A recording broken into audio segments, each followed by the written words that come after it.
છે।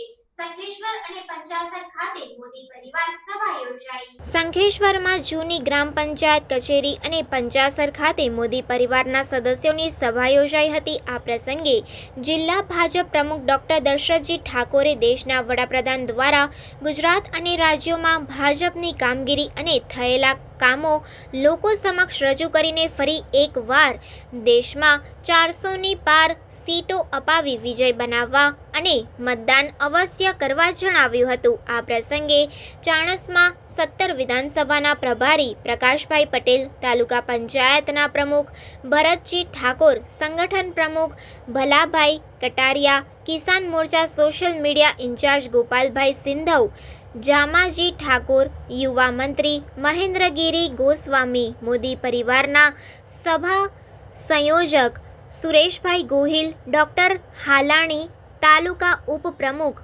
ભુરાજી તેમજ નામી અનામી જિલ્લા તાલુકાના હોદ્દેદારો તથા કાર્યકર્તાઓ અને ગ્રામજનો મોટી સંખ્યામાં ઉપસ્થિત રહ્યા હતા। Reporter Gugaji Thakor, crime reporters TV news, Shankheshwar. સભા એની અંદર સંખેશ્વરની અંદર 2 શક્તિ કેન્દ્ર અને 1 બોલેરા 3 શક્તિ કેન્દ્રની અંદર ઉપસ્થિત ચાણસ્મા વિધાનસભાના પ્રભારી ભાઈ પ્રકાશભાઈ, તાલુકા ભાજપના પ્રમુખ ભાઈ ભલાભાઈ, તાલુકા કોંગ્રેસ હોય, સપા હોય, બહુજન સમાજ પાર્ટી, અલગ અલગ પાર્ટીઓ એ પોતાના જ કે એનસીપી હોય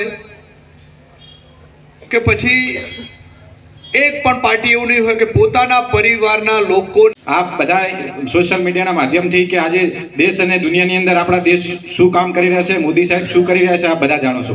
તો જ્યારે આપણા મુખ્યમંત્રી 2002ની અંદર આપણા નરેન્દ્રભાઈ મોદી જ્યારે મુખ્યમંત્રી બન્યા ત્યારે આપણા ગુજરાતની અંદર મોદી લહેર ચાલી। ત્યાર પછી જે ગુજરાતની અંદર